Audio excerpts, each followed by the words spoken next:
On July 2, 2026, Tibet independence activist Lobga Rangzen committed self-immolation outside the United Nations headquarters in New York just one day after China's new ethnic unity and progress law came into force.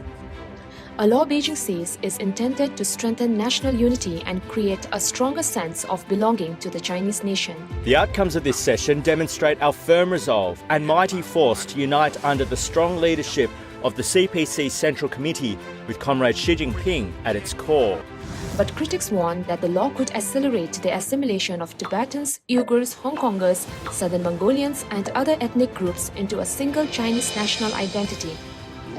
Before his death, Lobga had recorded a 6-minute message explaining how China's policies threaten the very survival of Tibetan identity, language and culture, and called on all Tibetans to be united in their fight for the cause of the Tibetan independence.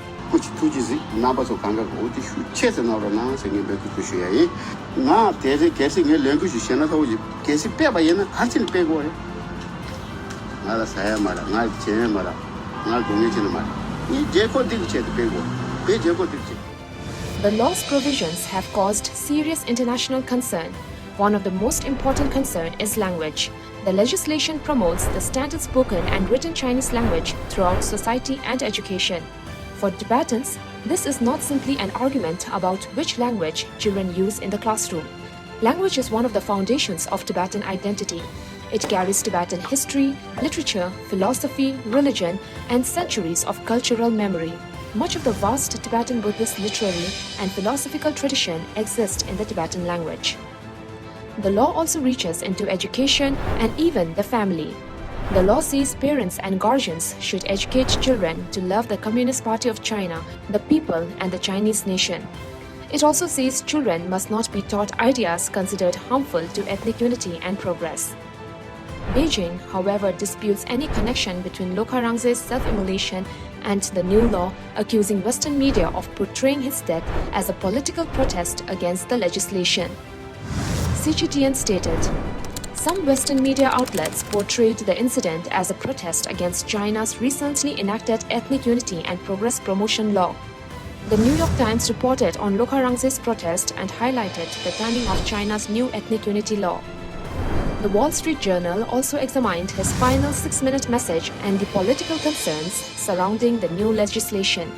Article 63 has drawn particular international concern because it extends the law beyond China's borders, allowing organizations and individuals overseas to be held legally responsible for actions Beijing considers harmful to ethnic unity or as promoting ethnic division, raising concerns that Article 63 could become another instrument of transnational repression. It would essentially lead to punishment for any interpretation of history that differs from the official version, or for holding historical views that are not approved by the party. They would claim that you are deliberately inciting separatism. The European Parliament criticized the law and specifically raised concerns about its extraterritorial provisions. What China calls a law for ethnic unity is, in truth, a law for assimilation and ethnic erasure. If we look at Tibet, we can see that the cultural identity and religious traditions are increasingly being repressed. This is another example of a brutal violation of human rights by the communist authorities in China. Will further intensify assimilation of Tibetans, Uyghurs, Mongolians and other minorities. This law does not promote unity. It shrinks the space for diversity. We have to take a stance that we have to protest against this law. Ethnic unity means no more languages, no more different cultures, and that is a problem of international law. The EU will therefore continue to call on China to respect both its international and constitutional commitments. On 16 April, 8 United Nations Special Rapporteurs warned the Chinese government that the law risked limiting a range of rights contrary to China's international obligations. On 30th April, the European Parliament adopted a resolution calling for its appeal, 439 votes to 52 with 71 abstentions. On 15 June, the United Nations High Commissioner for Human Rights, Volker Turk, called for the same. I'm very concerned about China's counterterrorism and assimilation policies, particularly as they affect minorities in the Xinjiang, Inner Mongolia and Tibetan regions. The new law on ethnic unity risks deepening restrictions on freedoms of language, education, practice of religion, culture, expression and assembly, and penalizing the peaceful exercise of minority rights in general. I call for the law to be repealed and for these practices to end. On 24 June, a bipartisan resolution condemning the law was introduced in the United States Senate. Sisur Dr. Lobga Rangzen, former president of the Central Tibetan Administration, warned in Foreign Policy about the implications of China's ethnic unity law, writing, "While framed as a measure to promote national unity, the new law marginalizes minorities and builds on the push under Xi to force Tibetans, Uyghurs and Mongolians to synthesize."